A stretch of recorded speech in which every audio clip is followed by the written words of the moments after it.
un mode de financement contrôlé.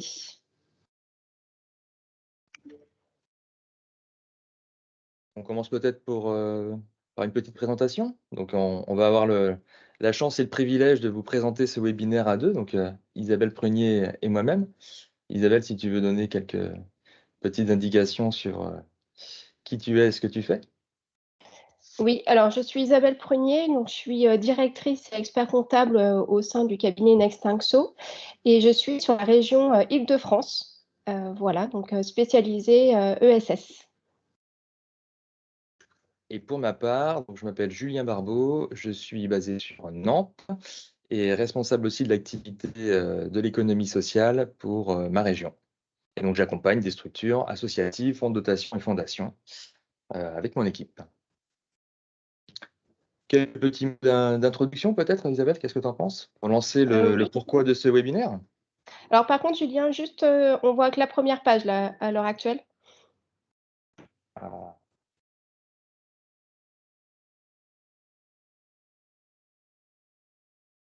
est-ce qu'ici C'est mieux. on Super, voit nos photos? Très bien. très bien. Allez, c'est parti.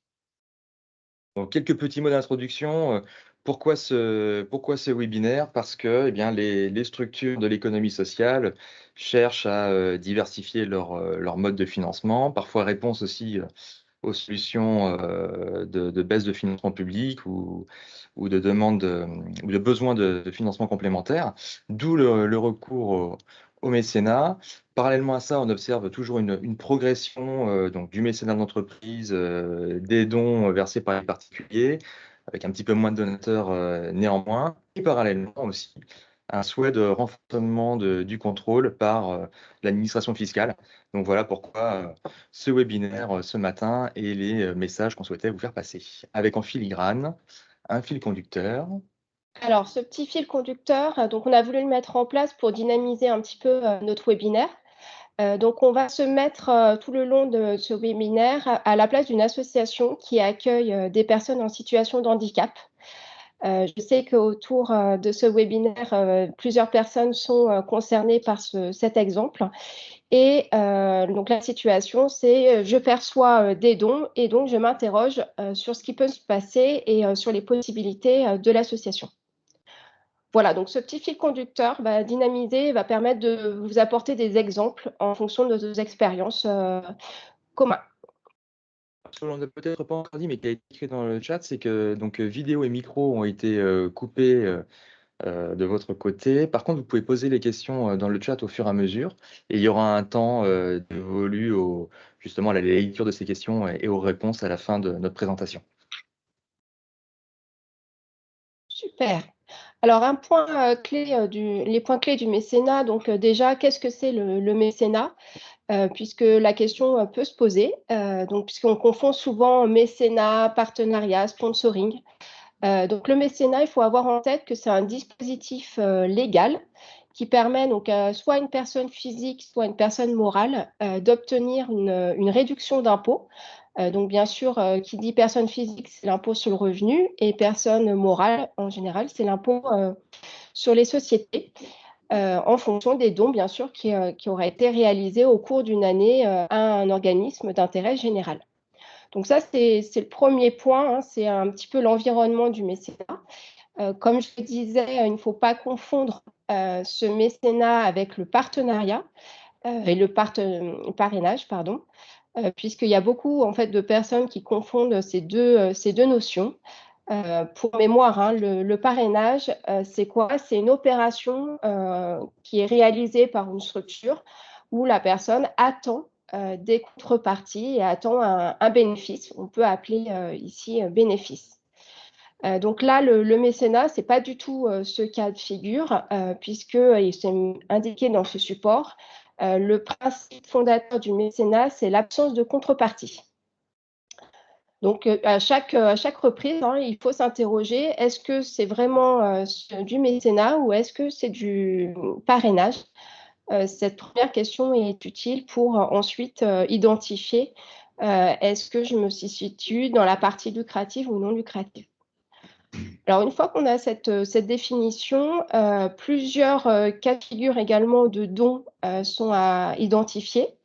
Donc on en identifie, principalement 2, les dons manuels. Donc les dons manuels, c'est qu'il y a vraiment pas de contrepartie, c'est vraiment un geste qui est désintéressé par une personne et c'est très important de le signaler puisque beaucoup de nos clients s'interrogent sur ce point-là. Est-ce que le don affecte le patrimoine du donateur? Donc bien sûr, c'est pas l'association, en tant que telle qui doit, bien sûr identifier est-ce que ça affecte ou pas le patrimoine du donateur. Soit on a un doute et dans ce cas-là, il faut que la personne, se rapproche de son notaire, par exemple. Ensuite, il y a la notion de libéralité. Là, pour le coup, c'est, des opérations qui sont réalisées, avec acte, notarié, avec 2 notions, la notion de donation et la notion, de legs. Donc je pense que, autour de cette visio, beaucoup de personnes auront, en tête ces 2 notions. Donc la donation, c'est, un don qui affecte le patrimoine, pour le coup, du donateur et puis, le legs, par contre, ça affecte le patrimoine, mais malheureusement, c'est, au décès, du donateur. Voilà, donc ça, c'est un petit peu les notions qui sont malgré tout importantes à avoir en tête avant de parler de contrôle. Puisque, 3 grands thématiques de mécénat, sont, à avoir également à l'esprit, qu'on voit dans ce slide. C'est le mécénat en numéraire. Alors Julien va peut-être nous donner un petit exemple du mécénat, en numéraire. Oui, tout à fait. Le mécénat en numéraire, c'est le versement ponctuel, ou répété d'une somme d'argent. Donc si on se place dans le cadre de notre association, c'est madame Durand qui, tous les ans, pense à faire son chèque, au profit de l'association, son chèque de 100 € par exemple. Très bien. Le mécénat en nature. Alors le mécénat en nature, on est plutôt dans le cas, par exemple, pour notre association, d'une entreprise artisanale qui produirait, du jus de pomme qu'elle vendrait elle-même pour son activité, mais qui pour, aider l'association ferait don d'une partie, de sa production, de manière à ce que l'association puisse elle-même, vendre à l'occasion d'une manifestation, ses bouteilles et du coup créer des recettes, à réemployer, dans une activité, dans le cadre de l'objet de l'association.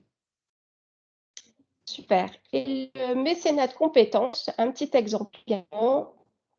Eh bien, le mécénat de compétences, ça pourrait correspondre à l'informaticien, salarié d'une entreprise qui, se voit libéré de 2 heures de son temps par mois pour venir en soutien de l'association dans la gestion de son parc machine, de son réseau. Voilà, je pense que c'était intéressant d'avoir ce type d'exemple, puisque ça matérialise un petit peu les choses. Juste pour mémoire également et vous le voyez en bas de notre présentation, sur notre site, internet, donc vous retrouverez également la notion de valorisation de la contrepartie, qui est essentielle, dans ce cadre et permet d'avoir une vision. Est-ce que j'ai contrepartie ou pas derrière la somme d'argent qui est, donnée, à la structure? Exactement. Par exemple, dans le cas du mécénat de compétences, la contrepartie ou sa valorisation pourrait correspondre à une quote-part, la quote-part du temps de mon informaticien, évaluée à raison de son brut et de ses charges sociales. Si on passe maintenant à la notion d'intérêt général. Alors l'intérêt général, la définition, elle est surtout, fiscale. Elle, se décompose en 5 conditions, cumulatives qu'on vous propose, heu, d'aborder, peut-être de droite, vers la gauche, en commençant par la première, donc en bas à droite. Parmi les 5 conditions cumulatives, donc il y a déjà la notion de siège, et des actions qui doit donc être soit en France ou dans l'espace, européen. Une deuxième condition, le fait de ne pas agir au profit d'un cercle restreint de personnes et ça, c'est une notion importante. Isabelle, peut-être que tu veux nous en dire un petit peu plus? Oui, alors là, c'est une notion, essentielle et je pense que dans ces 5 conditions cumulatives, c'est celle qui revient, souvent et qu'on peut mettre en avant. Si on imagine donc, notre association qui, serait, créée uniquement pour, une personne d'une famille, qui aurait par exemple, une maladie, importante et qui entraînerait donc la création, d'une association uniquement dans ce cadre-là pour, essayer de trouver soit des fonds, soit enfin, pour l'intérêt, en fait, de la personne et pas uniquement, dans le cadre général avec un nombre de personnes, illimité. Donc là, ce cas de figure-là peut apparaître très simple, mais on s'aperçoit et on le voit lors de certains contacts avec des clients, hein, nous nous retrouvons face à ce critère important. Il ne doit pas s'agir d'une association au profit d'un cercle restreint de personnes. Un exemple de cercle restreint de personnes, peut-être un exemple très, très emblématique, c'est typiquement, l'association, d'anciens élèves. Donc forcément, cercle restreint de personnes puisqu'il faut être un ancien élève de l'école pour pouvoir, être, membre de l'association. Ou dans le cas de notre association là, plutôt, en faveur du handicap, il s'agit bien d'une association, ouverte au sens, large autour, des difficultés et de l'accompagnement des personnes qui souffrent du handicap. Il ne s'agit pas d'une association, dont le seul but est, de venir récupérer des financements pour, une opération ou un traitement pour une personne particulière, par exemple, le fils ou la fille, des parents, fondateurs de l'association. Autre condition, cumulative, la notion de gestion désintéressée. Alors la gestion des intéressés, donc l'association, hein, doit être gérée et administrée à titre bénévole, soit par des personnes elles-mêmes, soit par des personnes interposées. L'exemple qu'on a, souvent en tête, c'est, la rémunération par exemple, du président. Est-ce que, le président est rémunéré, ou pas par l'association?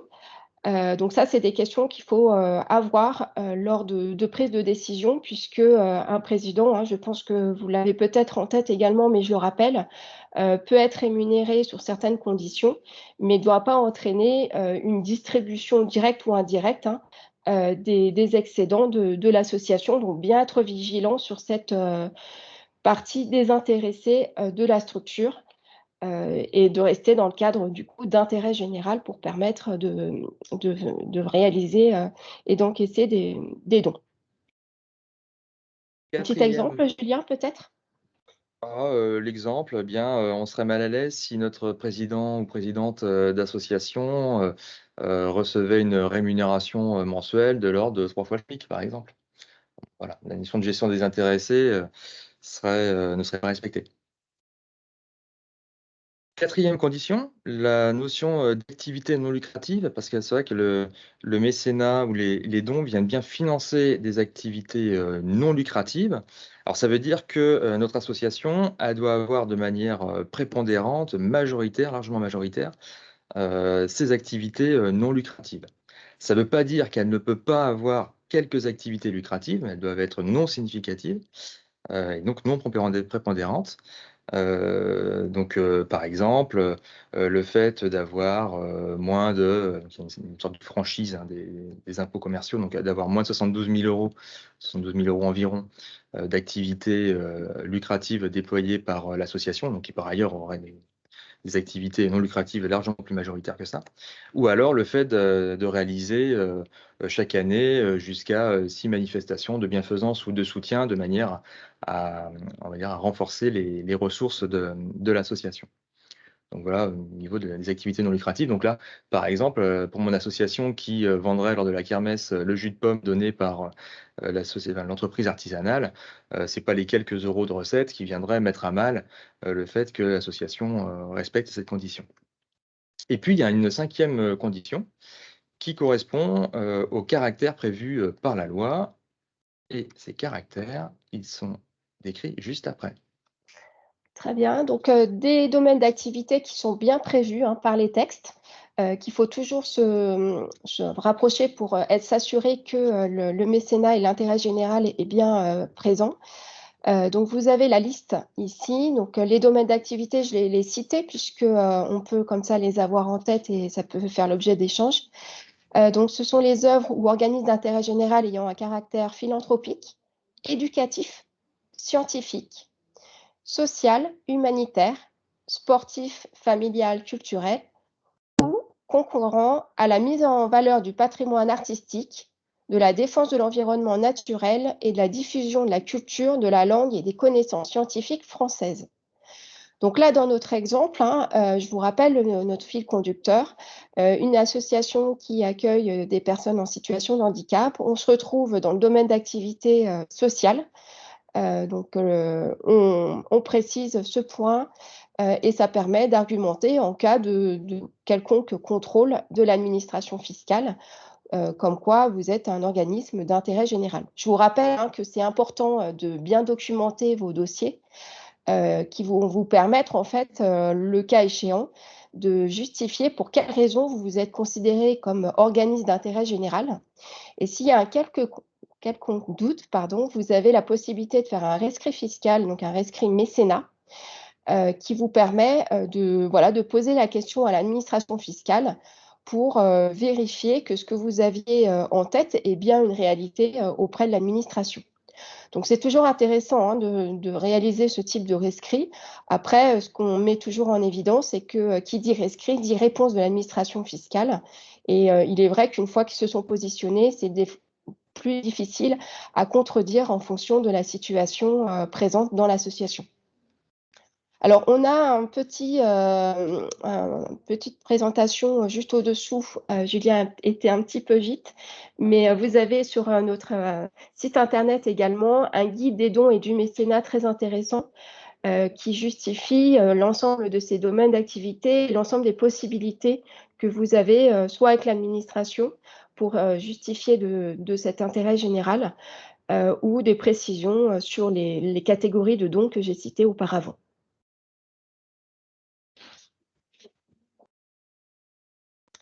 Alors, les différents dispositifs, puisque à la définition du mécénat, on l'a bien indiqué, l'objectif, c'est la réduction d'impôts. Donc, on se voyait difficilement ne pas mettre ce slide de présentation des dispositifs, donc à votre gauche pour les particuliers et à votre droite pour les entreprises. Alors, je vais commencer par les particuliers et puis Julien reprendra la suite pour l'entreprise. Donc, vous avez un article 200 du Code général des impôts qui précise en fait la réduction d'impôts pour les particuliers.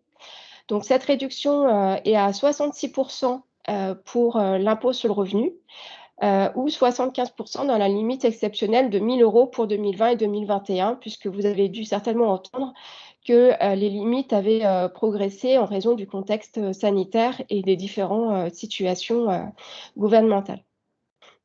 Je te laisse, Julien, sur la partie entreprise. Voilà, tout à fait, porté par l'article 238 bis du CGI. Donc la réduction d'impôt est alors de 60 donc de réduction d'impôt sur les bénéfices, donc que ce soit à l'impôt sur les sociétés ou à l'impôt sur le revenu. Donc pour la fraction des dons inférieurs ou égale à 2 millions d'euros et de 40 pour celles supérieures à 2 millions d'euros. Voilà, il y a une autre limite, la limite de 20 000 € ou de 5 pour 1000 du chiffre d'affaires si ce montant est plus élevé. Et je crois que du coup, cette diapositive va répondre à l'une des questions qui était justement dans le chat. Parfait, donc c'est intéressant aussi d'argumenter quand vous avez des possibilités de dons, de mettre en avant ces réductions d'impôts, puisque ça attire toujours l'attention de certains donateurs qui souhaiteraient participer à vos intérêts. Voilà, c'est aussi de le mettre en évidence. Alors, un petit renforcement des contrôles. Qui dit petit renforcement dit importance de la législation sur les quelques dernières années, avec, vous verrez, une loi en août 2021, donc une loi assez récente, qui a entraîné des contrôles plus renforcés. Tout à fait. Avec tout d'abord un rappel sur les obligations. Donc là, le premier point n'est pas forcément une nouveauté. Donc lorsque le montant des dons collectés dépasse le seuil de 153 000 € par an, d'ailleurs on parle de montant des dons collectés, on pourrait parler de ressources collectées, il y a, et ça c'est pas une nouveauté, l'obligation de déclaration préalable en préfecture.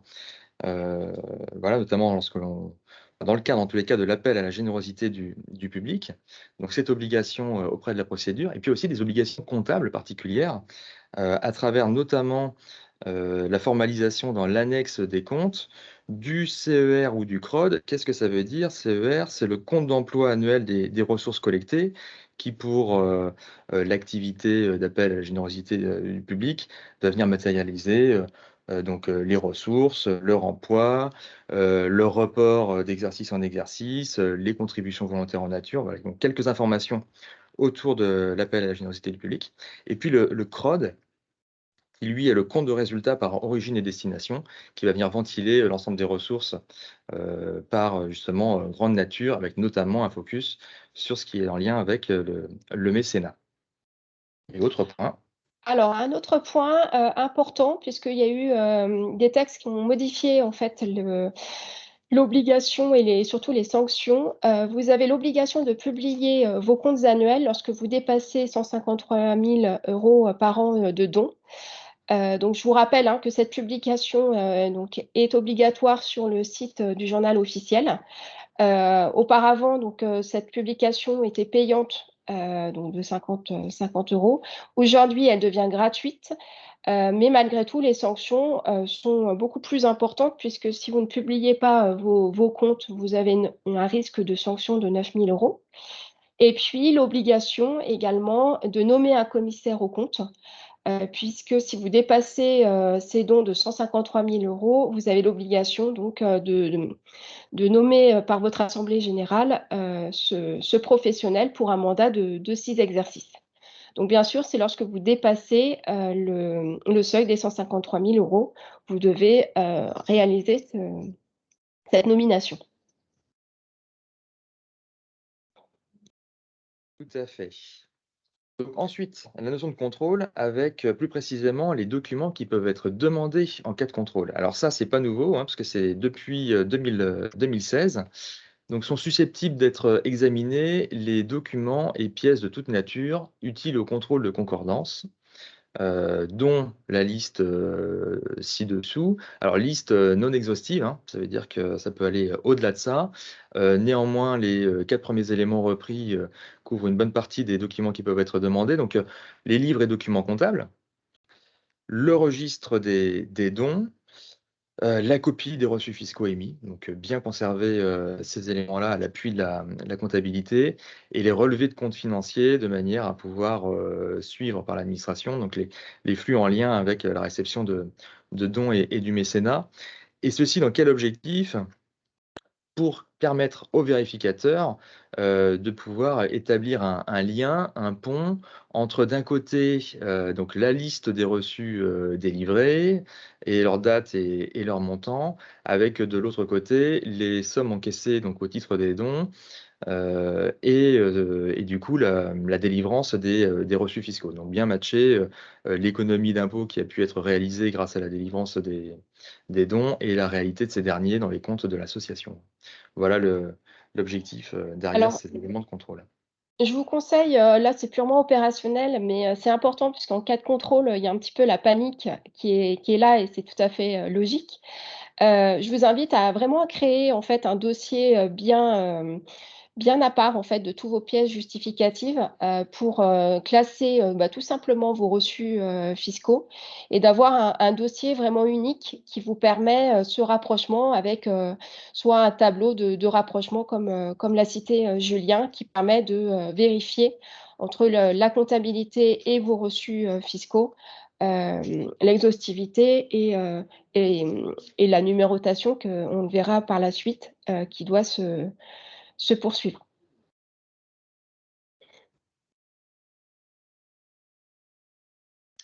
Alors, il y a également un contrôle renforcé, pour les entreprises qui effectuent au cours d'un exercice plus de 10 000 € de dons, puisque ces entreprises doivent déclarer à l'administration fiscale, alors en même temps, que leur, déclaration de résultats, hein, donc c'est-à-dire, quelques jours, sur les premiers jours du mois de mai, de l'année, N+1. Donc ils devront déclarer, ces entreprises, le montant et la date, des dons, l'identité des bénéficiaires et la valeur des biens et des services reçus.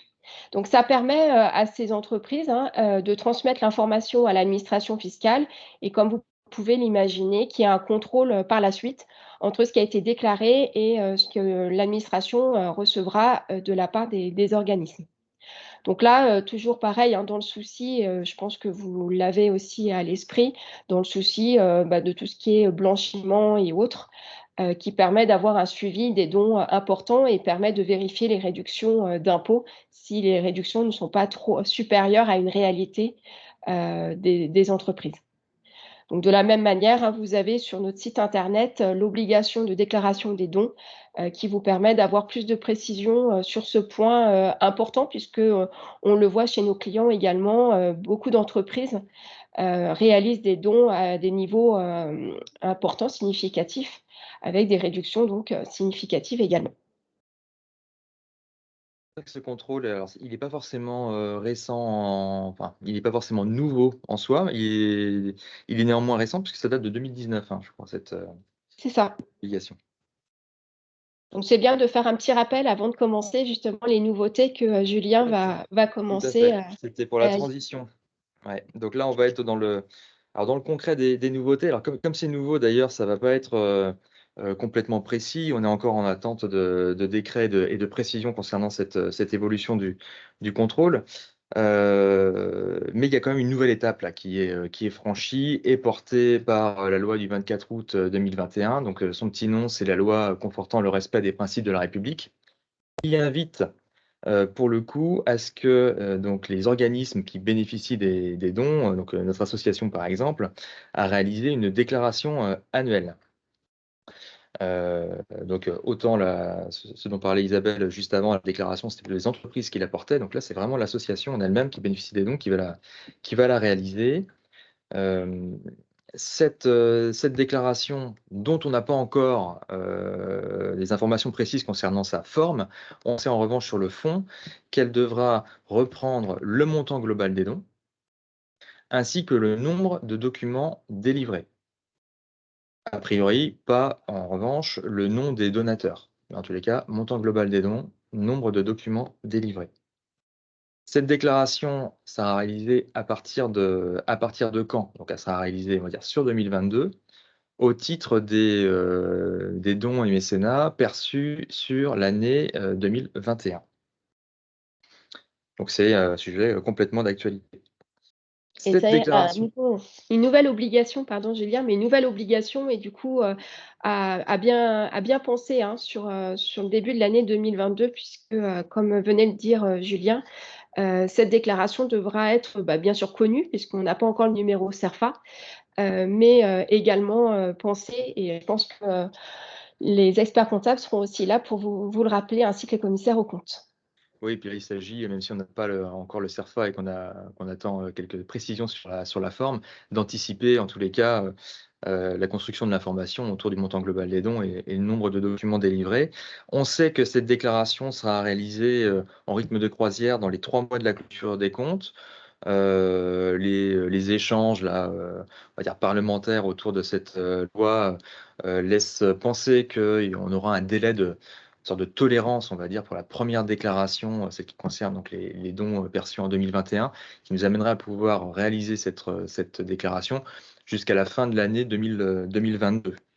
On sait aussi, comme toute obligation, que pour, encourager à y répondre, eh bien, on a le mouchoir, blanc ou rouge là de la sanction, au-dessus de notre tête et que si jamais il y a non-dépôt pendant, 2 années de suite de cette déclaration, l'entité, encourt un risque d'amende d'environ 1 500 €, je crois. Donc voilà, on aura, aussi vous aurez l'occasion, en cliquant dessus, d'aller, approfondir le sujet et regarder les autres thèmes, qu'abordait dans la loi dit, séparatisme, comme le contrat d'engagement républicain, le contrôle du mécénat dont on parle, le contrôle des fonds de dotation, par exemple. Très bien. Alors un autre, point, donc récent, puisque, ça rentre dans ce contrôle, renforcé, qu'on dit, renforcé. Donc là, vous avez, 3 points, qu'on voulait mettre en évidence ce matin. Le premier, c'est un état séparé des avantages et des ressources provenant de l'étranger. Donc je prends un exemple, vous recevez un don, qui provient de l'étranger. Vous devrez donc, le prévoir, prévoir une information, dans cet état et donc de l'annexer aux comptes annuels.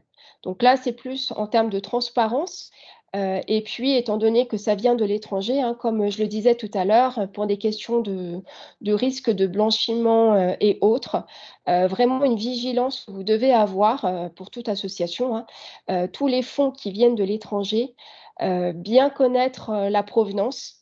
et bien documentés, puisque en cas de contrôle, ce seront bien sûr ces dons qui pourront attirer l'attention, du contrôleur.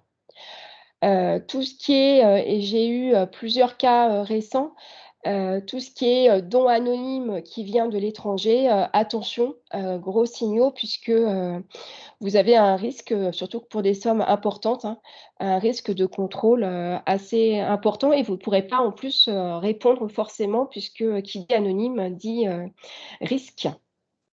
Donc voilà, une nouvelle obligation, mais qui paraît aussi, normale puisque, tous ces flux, avec l'étranger, peut entraîner, des sujets. Je te laisse, Julien, parler du deuxième point. Bien, oui, oui, tout à fait. Merci Isabelle.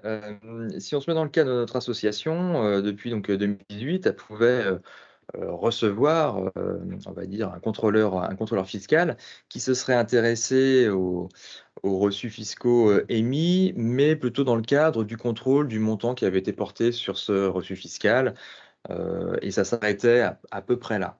Là, le contrôle sur place, à compter du 1er janvier 2022, il est, beaucoup plus large que ça.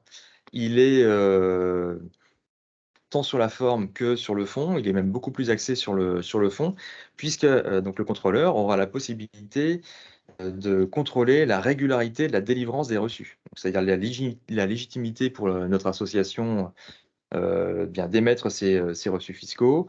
Donc pour cela, l'association, elle devra, remettre donc au contrôleur fiscal, donc les éléments dont on parlait précédemment, tout document, toute attestation qui viendra bien, renforcer, sa légitimité à pouvoir, du coup faire bénéficier de la réduction d'impôt, les donateurs. Donc un élargissement en tous les cas du spectre de contrôle des contrôleurs fiscaux et contrôle sur place à compter du 1er janvier 2022.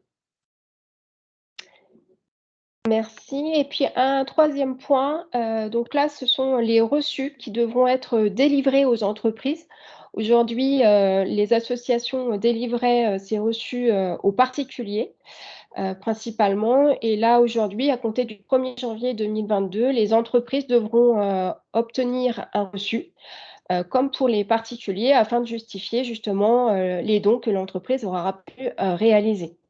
Donc là, on voit aussi un renforcement, hein, de la forme, de chaque, reçu et de chaque don, qui permet, d'avoir une transparence et une visibilité sur les opérations, les flux entre, une personne, que ça soit une personne physique et morale, vis-à-vis d'un organisme d'intérêt général. Donc là, et vous le voyez, on a mis un point d'exclamation puisque un panneau danger puisque bien sûr, on attend aujourd'hui, les décrets et les autres textes d'application. Donc bien entendu, on reviendra vers vous, hein, lorsqu'on aura, l'ensemble des les textes applicables à ces trois points. 3 points importants, hein, malgré tout, puisque, ça permet de voir que l'administration fiscale et puis, les tiers, hein, ont besoin d'une information précise, tant sur la forme que sur le fond. Et donc on accélère, vraiment ce contrôle et je pense que les contrôles sur place vont être effectivement, comme l'a dit Julien, beaucoup plus importants, notamment pour des structures qui perçoivent, un certain nombre de dons et effectivement, les fonds de dotation, par exemple, pourraient être ciblés, lorsque l'unique, objet du fonds est, la collecte de dons, et de legs. Voilà, donc une vigilance. Après, c'est comme toute vigilance, hein, il faut être bien organisé en interne pour pouvoir, justement répondre au mieux, à ces contrôles sur place, d'où l'intérêt de ce webinaire. Alors tu dis Isabelle, être bien organisé en interne, effectivement, être bien accompagné aussi. Donc ce matin, on voulait aussi vous donner quelques conseils sur, ce qu'il fallait faire, hein, pour, se prémunir, contre, des remarques qui pourraient être faites à l'occasion de contrôles et du coup être plutôt, serein sur, la gestion, des dons et du mécénat avec, un petit astérix parce qu'à travers ce qu'il faut faire, c'est ce qu'il faut faire, compte tenu de ce que l'on sait aujourd'hui, hein, et de l'évolution et la précision qu'apporteront les décrets. Donc, nous, ce que nous vous recommandons, Hem, c'est, du coup de donner aux reçus fiscaux une suite numérique, chronologique, annuelle et sans interruption, de manière à bien, pouvoir, justifier, bien d'un nombre de reçus fiscaux, émis, sans laisser entendre par le fait qu'il puisse y avoir des trous dans la chronologie, que certains ne sont pas déclarés, ou une certaine opacité de la procédure. Donc, au contraire, soyons vertueux par rapport à ça et appuyons-nous sur une chronologie précise. Facilitons aussi le rapprochement entre les dons et mécénats encaissés, mais aussi les dons mécénats qui n'auraient pas forcément fait l'objet d'un encaissement, qui serait simplement comptabilisé dans la comptabilité, et puis donc la liste et le total des reçus fiscaux émis, donc à travers un tableau de rapprochement. Donc, mettons en place un registre des reçus fiscaux émis, ça c'est ce que tu disais, Isabelle, un petit peu plus tôt. Pensez aussi à intégrer les conventions de mécénat avec les entreprises dans justement le classeur ou les dossiers numériques de suivi du mécénat et des dons. Et puis pensez à intégrer des documents de renonciation express de remboursement des frais par les bénévoles. Est-ce que tu veux nous en Alors dire un juste petit une peu petite, plus? précision Julien, peut-être sur ce point-là, juste pour, éclaircir, ce que ça veut dire. Donc un bénévole peut effectivement renoncer, expressément au remboursement de ses frais. Imaginons, un président par exemple ou un trésorier qui est dans cette association, dans laquelle on se trouve, a des frais. Donc, bien sûr, ces frais doivent être justifiés par des pièces, justificatives, hein. Bien entendu, ça peut pas être quelque chose, forfaitaire, à condition qu'il y a eu une note de frais d'émise avec, l'ensemble des documents, qui permettent de justifier. La personne peut renoncer donc au remboursement de ses frais et cette renonciation permet, d'avoir, du coup un reçu fiscal et la réduction d'impôt qu'on a cité auparavant pour, les particuliers. Donc ce point-là est aussi important parce qu'on ne l'a pas forcément toujours en tête et ça permet aussi, à certains bénévoles, de l'avoir pour, permettre aussi de réaliser des dons, par ce biais-là. Par contre, il faut effectivement que ça soit numérique ou, dans le fameux classeur, avoir toutes les pièces justificatives de cette renonciation, pour pouvoir justifier à l'administration fiscale comment vous avez déterminé, la valeur, du don, liée à cette renonciation de frais. Voilà, une petite précision Julien, excuse-moi de t'avoir, coupé. Ah non, mais très bien, mais je crois qu'on avait convenu de toute façon que c'était toi qui prenais la parole à ce moment-là, donc ça, c'est très bien. Et alors pour compléter la notion de chronologie dont on parlait tout à l'heure, qu'est-ce qui se passe quand, on a émis peut-être un petit peu trop vite un reçu fiscal et puis que finalement on a fait une erreur dessus? L'idée donc, c'est plutôt de maintenir, hein, cette suite chronologique et donc de ne pas provoquer de rupture. Alors dans ces cas-là, soit on conserve un exemplaire du reçu annulé pour preuve, donc à donner, au contrôleur, lors de ce fameux contrôle, ou alors on émet, pourquoi pas, un reçu fiscal, négatif, histoire d'annuler l'effet du 1er, reçu fiscal émis, à tort. En tous les cas, voilà, essayer de soigner, autant que faire se peut, cette suite chronologique. Très bonne idée en tout cas Julien, le système d'avoir quasiment, de ce reçu négatif parce que ça permet aussi de formaliser, les choses et de pas avoir des trous dans la numérotation. Alors ce qui nous vient à parler, du rôle de l'expert comptable et du commissaire aux comptes puisque vous voyez qu'il y a quand même, un certain nombre de contrôles, renforcés, sur des points qu'on n'a pas forcément en tête, aujourd'hui, donc ça permet, à l'expert comptable, d'intervenir soit pour vous accompagner, dans le rapprochement des reçus avec les comptes. Alors quand je dis l'expert comptable, c'est l'accompagnement. Après le commissaire aux comptes peut, contrôler effectivement que c'est bien mis en place. Donc je ne sais pas, Julien, tu as eu une petite expérience sur le sujet? Ouais, alors moi j'accompagne des entités aussi bien en expertise comptable qu'en commissariat aux comptes. Donc le sujet justement de la documentation, de la justification et du suivi des dons, c'est un sujet, sensible. Alors, en tant qu'expert comptable, j'ai accompagné un client, à travers donc une mission d'écriture des procédures tout simplement, justement. Alors la suite chronologique des dons, qui fait quoi au sein de l'entité pour formaliser, le fameux tableau de rapprochement. Voilà et puis construction du premier projet de tableau de rapprochement avec mon client pour, justement prévoir la justification et puis en tant que commissaire aux comptes, ça a été, les premiers temps d'effectuer des recommandations, sur justement en matière de procédure interne, et bien, comment est-ce qu'on se rendait, vertueux, serein et en éliminant les risques, justement dans le suivi des dons et du mécénat, perçus, hein. Très bien. Donc ensuite, bah, forcément, on arrive aussi, à la vérification du rattachement des produits de la collecte aux résultats de l'exercice.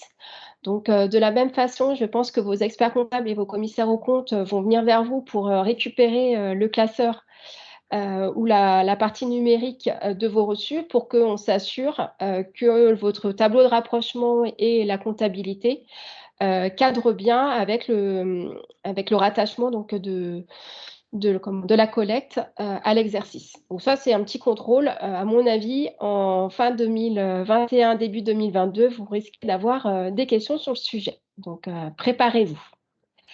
Ensuite, il y a la vérification des conventions de mécénat. Alors ça, par contre, je pense qu'il y a vraiment un sujet. Il peut y avoir, certaines structures qui pensent pas forcément à ces conventions de mécénat. C'est de se dire comment les rédiger, comment, ficeler ça pour qu'il y ait pas de risque, fiscal. Donc là, je pense vraiment qu'il y a un accompagnement qui peut être proposé, par votre expert comptable, donc sur la partie, purement juridique. Et donc, bien sûr, le commissaire aux comptes sera à même de vérifier ces conventions de mécénat. Et enfin, la revue fiscale, on aurait presque, dû le mettre, au démarrage, de cette présentation puisque, qui dit, vérification, revue fiscale, dit on s'intéresse, est-ce que l'association, peut émettre des reçus, fiscaux? Donc là, il y a vraiment un dossier, à bien ficeler au démarrage, pour s'assurer que, votre association, est bien d'intérêt général et qu'il y a aucun risque, pour sa fiscalité, éventuelle. En sachant que, bien sûr, toute situation d'une association à un jour T peut être modifiée, surtout avec le développement de son activité également, hein, puisque, aujourd'hui, ça peut être OK, vous pouvez émettre, des reçus fiscaux et puis, 2 jours après, dire: «Bon, bah, écoutez, là, maintenant, vous avez une activité lucrative qui ne vous le permet plus». Voilà, donc c'est toujours être, proactif, et dynamique dans sa façon de voir les choses et qu'une situation actée un jour, n'est plus forcément le même, quelques mois par la suite. Voilà ce qu'on pouvait, dire sur le rôle de l'expert comptable ou du commissaire aux comptes, mais je pense que vous savez tous qu'on est là en tant que professionnels pour vous accompagner au mieux dans ce contrôle, qui est plus renforcé, en 2021-2022. Tout à fait. Eh bien, nous sommes dans les temps, puisqu'on avait dit 3/4 d'heure, il est 45, donc je vous laisse, échanger. Alors je sais que Laurent Simon va peut-être poser les questions, à votre place et puis on va, tenter d'y répondre au mieux. Sinon, si on voit que les situations sont très particulières, on pourra, aborder le sujet dans un second temps. Oui, merci Julien, merci Isabelle. Je prends la parole parce que comme il y avait pas mal de questions, je vais essayer de les reformuler. Tout d'abord, il y avait des demandes de précision plutôt sur le cadre du mécénat. Donc, je me suis permis de mettre le lien direct sur notre site de l'e-book qu'on a consacré notamment à la compréhension de la notion d'intérêt général, du cercle restreint de personnes. Il y avait quand même plusieurs questions, donc je vais vous les poser. Je vais essayer de les reformuler. Je les ai lus au fur et à mesure, mais je crois que certaines ont été répondues. Il y avait une première question sur les limites, du mécénat en numéraire pour les entreprises, peut-être préciser à l'oral, ces limites? Alors, il faut pas que, donc ces limites, alors les limites, il y a pas de limite en euros, hein, c'est est-ce que, le don a une incidence sur le patrimoine ou pas du donateur? Donc moi, je vous invite vivement, hein, si vous avez, des sommes qui, par exemple, qui sont, 100 000 €, je prends un exemple très concret, c'est vraiment de s'interroger, et d'interroger, hein, le donateur par rapport à cette situation. Est-ce que le don, entraîne, une incidence sur mon patrimoine personnel ou pas? Alors peut-être que c'était sur le plafond de déduction, Ouais, tout à fait, plafond des fiscal. entreprises par rapport au mécénat? Peut-être étendre la question sur ce sujet, hein, les plafonds qui existent? Julien, je te laisse peut-être, aborder le sujet? Ouais, ouais, bah, alors on parlait des plafonds, tout à l'heure, donc c'est quelque chose qui a été lu, mais Donc il y a la limite de 20 000 € ou de 5 pour 1000 du chiffre d'affaires. Donc ça, c'est le plafond fiscal. Avec, si jamais il y avait dépassement, hein, on ne perd pas le bénéfice fiscal, on le reporte en fait sur les 5 années suivantes. Voilà, tout à fait, donc cette notion de report. Et une question donc du coup, alors sur un point qui est alors là, pour le coup difficile, mais peut-être répéter, les quelques règles sur la fameuse valorisation de la contrepartie pour, une entreprise et donc les limites, mécénat, sponsoring, parrainage et peut-être le lien sur, ce que le beau-Philippe a pu citer comme exemple.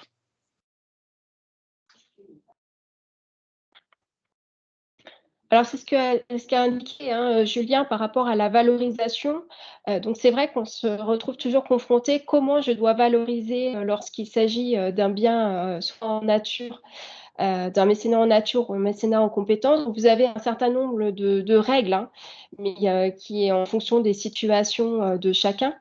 Donc vous avez par exemple, Julien a cité, l'exemple de la valorisation, et de la contrepartie par rapport à un intervenant, qui pourrait, accorder du temps, à la structure. Donc là, c'est tout simplement par rapport au nombre d'heures, passées avec, un taux horaire. Bien sûr, il ne faudrait pas, faire de la marge sur cette partie de valorisation.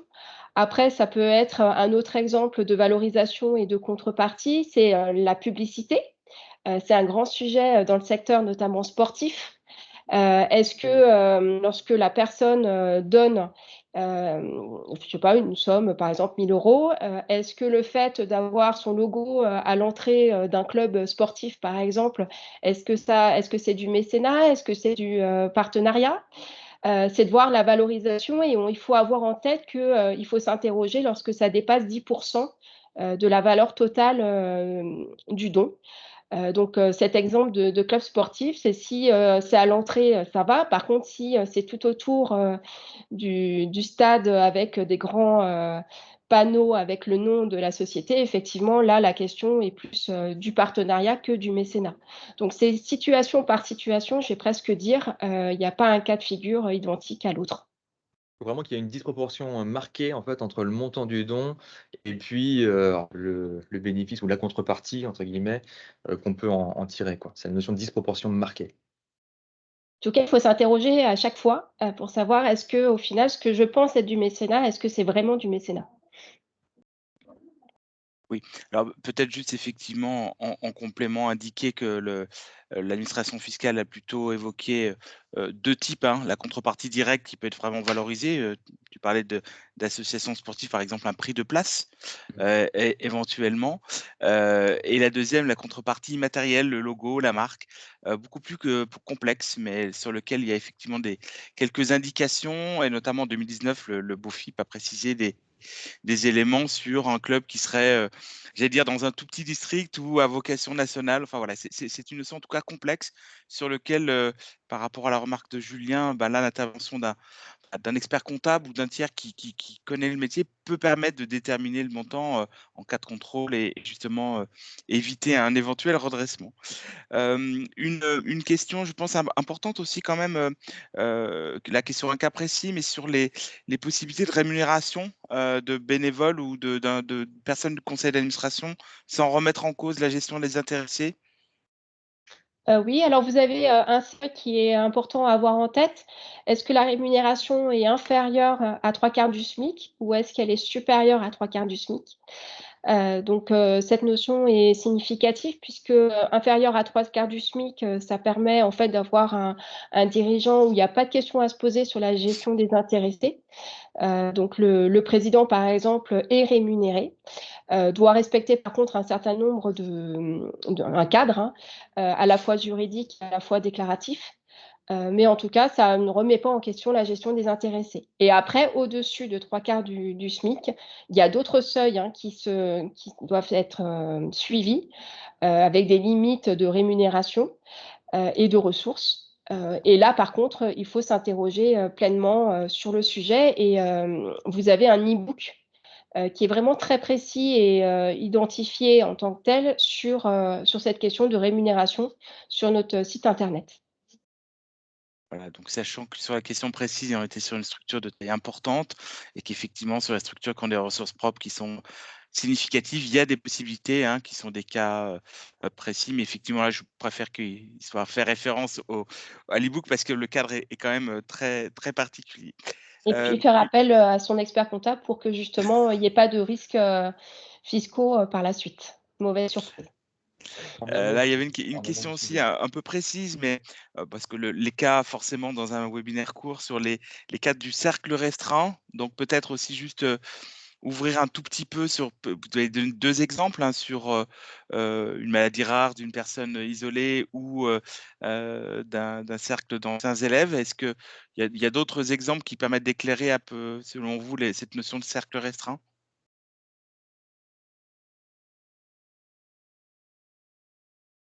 C'est en fait le cadre, hein, parce qu'on est resté effectivement sur 2 exemples pour mettre en avant, ce sujet.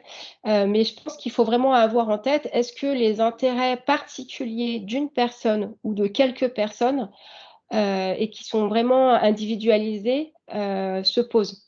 Puisque, si on s'interroge, c'est de se dire: «Est-ce que mon association est ouverte?» C'est-à-dire que, est-ce que toute personne peut être concernée, par l'objet, en fait, hein, même de l'association? Donc je pense que vraiment, il y a le caractère d'intérêt, individualisé, individualisable, les intérêts particuliers.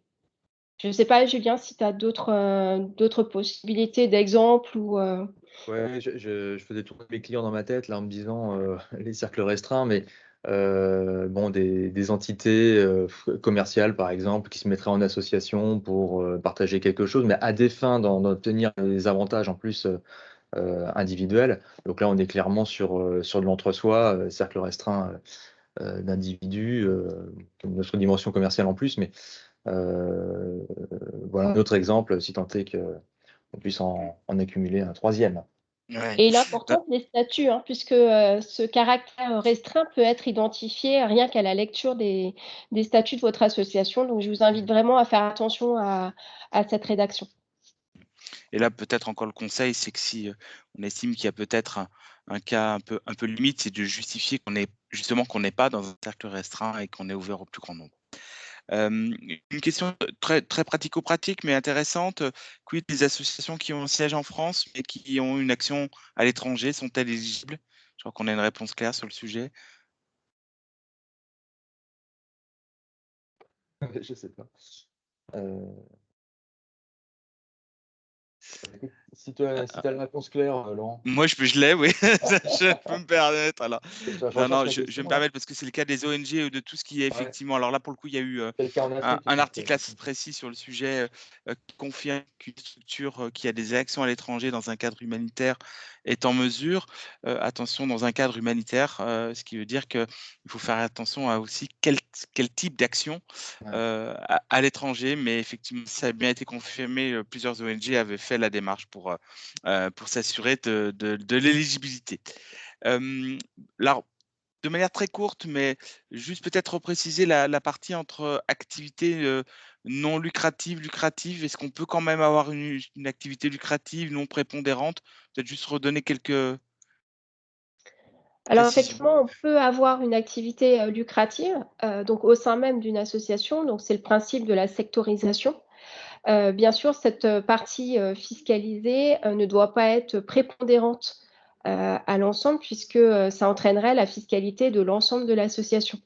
Donc bien faire attention également, au développement de ces secteurs d'activité lucratifs, puisque, bah, aujourd'hui on s'aperçoit, hein, les financeurs, publics baissent, donc on a tendance à trouver, d'autres solutions pour, réaliser, ces activités, vers donc, plus des fonds privés, du partenariat, et autres et donc, toujours se poser la question sur ce secteur d'activité et la prépondérance. Voilà et puis, cette notion de lucrativité, forcément, on se pose, la question sur, est-ce que je fais concurrence ou pas à une entreprise, du coin de la rue? Donc c'est vraiment être vigilant aussi, sur, son activité même, en se disant, «Est-ce que je fais concurrence ou pas, à un tiers, à une société?» Voilà, d'où la question et Julien l'a rappelé tout à l'heure, la règle des 4 P, qui sont importants également, de bien respecter et puis de documenter aussi puisque, vigilance sur ces points-là fiscaux. C'est vrai qu'on Merci utilise Isabelle. le terme lucratif ou activité commerciale, peut-être qu'en utilisant ce terme-là, ça aurait été un petit peu plus clair dans nos propos. Mmh. Sachant que oui, effectivement, le terme, activité lucrative, c'est celui qui est repris par l'administration fiscale, Ouais. donc on utilise, mais c'est plutôt effectivement commercial au sens commun. Il y a une question peut-être juste un point, on parlait, la question, je vous la lis, mais, à mon avis, elle est plus sur l'exception culturelle vis-à-vis du mécénat, hein. La vente de billets de concert est-elle considérée comme activité lucrative? Sachant que finalement, il y a 2 questions, hein, la considération de l'activité lucrative ou la possibilité, de faire appel au mécénat pour une structure culturelle.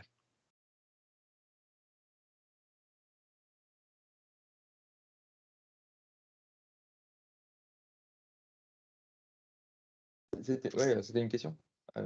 Oui, c'était une oui, oui, rappelez peut-être, sur les structures culturelles, est-ce qu'elles sont lucratives ou non? Et est-ce qu'elles sont éligibles, au mécénat?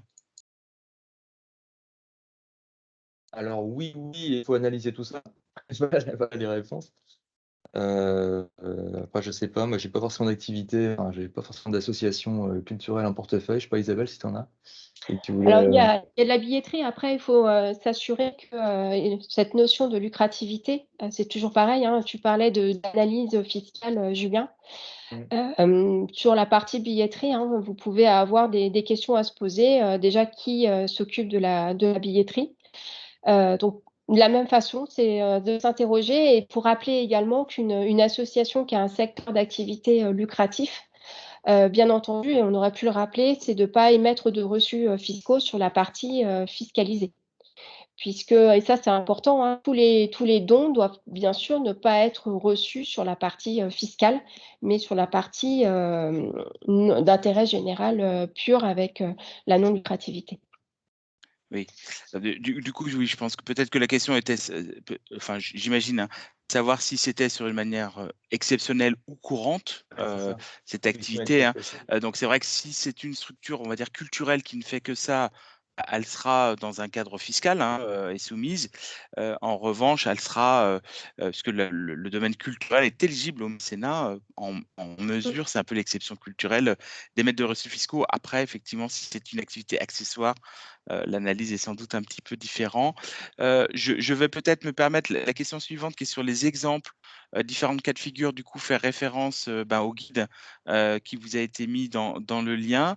Il y avait une question, aussi, j'essaye de regarder l'heure, sur une association reconnue d'utilité publique est-elle éligible?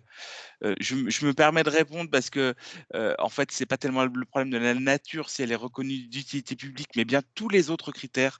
Parce que souvent, de principe, hein, une ARUP, peut émettre, sauf si elle a eu, et j'ai vu le cas, une évolution complètement différente de son fonctionnement qui ferait qu'elle ne serait plus dans tous les cadres, indispensables, du départ. Une question intéressante peut-être pour finir, peut-être 2 encore. Là, il y en a une, sur les 153 000 € avec 2 questions. Une première, est-ce que c'est uniquement les dons des particuliers ou pas? Et une seconde, comme ça l'un ou l'autre pourront répondre, sur, à quel moment, on va, faire la procédure de déclaration en préfecture.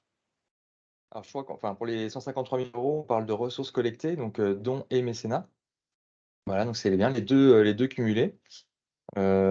Concernant la déclaration, préalable en préfecture, donc celle-ci est obligatoire à partir du moment où on a une action, d'appel à la générosité du public, qu'on va dépasser les 153 000 € ou alors je parle, de mémoire, vous me contredirez si je dis une bêtise, ou si, je prends les 2 exercices, précédents, on a eu le cas, on a dépassé ces 153 000 €, auquel cas on est, fortement invité, enfin on est invité à le faire. Oui, tout à fait. La question était: «Est-ce qu'on le fait par prudence?» Bah, la réponse est souvent oui, voilà, c'est soit on l'a dépassé sur les exercices précédents, soit on pense qu'on va dépasser. Bon voilà, j beaucoup de structures la font quand même, même Ouais, si elles ne sont pas dans cette limite de 153 000 €. C'est peut-être la bon ouais, c'est le le bon conseil qu'on pourrait principe à donner, ouais. retenir. Mmh mh. Merci de la prudence. Et puis, une question, voilà, peut-être terminer hein, sur celle-là qui est intéressante. On pourra peut-être pas répondre à tout, mais pour tenir l'heure, on a une question sur les conventions, peut-être. Voilà, je pense que peut-être une mauvaise orientation, en tout cas, vous parliez de conventions, la personne parlait de est-ce qu'il faut faire des conventions pour des dons spontanés? Peut-être préciser dans quel cadre on préconise de mettre en place des conventions avec le mécénat?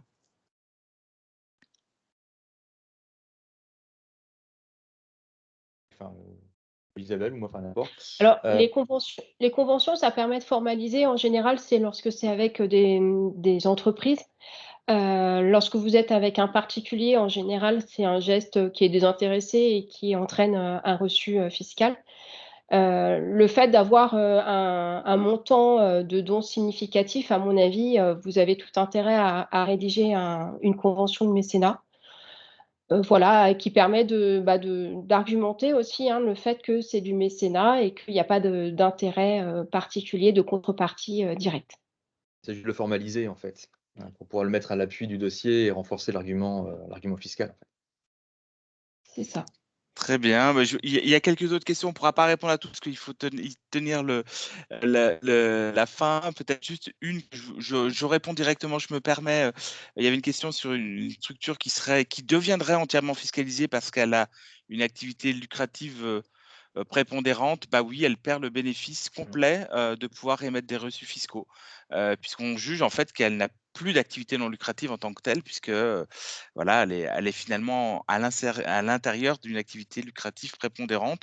Donc c'est quand même important hein, là pour le coup, sachant que sur ce cas-là, qu'il y a un autre cas, bien entendu, là l'expert comptable est là aussi pour proposer sans doute de filialiser ou de proposer un autre mode qui permette de conserver les reçus fiscaux. Voilà, beaucoup de questions. On voit que le mécénat, c'est toujours Ça m'intéresse. sujet à beaucoup de questions, souvent un peu particulières. Je vous invite également, puisqu'il y avait des questions sur la rémunération des dirigeants, nous avions fait un guide qui est également disponible donc, sur le site ess.nextinso.fr sur les différents cadres à respecter, les bons conseils sur la rémunération des dirigeants. Voilà, je vous laisse le mot de la fin peut-être, Julien et Isabelle, et moi je vous dis au revoir. Bien sûr. Très bien, Merci, merci Laurent. Laurent. Donc on avait juste, pour rappeler, hein, donc vous avez, des contacts en région avec, vous avez la carte, sous les yeux avec, vos correspondants, en région. Donc je vous laisserai, en prendre connaissance et bien sûr vous aurez le support qui va vous être, envoyé ainsi que l'enregistrement. Voilà, donc des contacts, partout en France. Et puis le planning des webinaires, je te laisse Julien, Oui, citer les parce que derniers, webinaires. ce webinaire, il s'inscrit dans une suite de webinaires. Alors, le premier a eu lieu le 5 octobre 2021 là, autour de la cartographie des risques et le contrôle interne. Donc aujourd'hui, nous avons parlé de mécénat.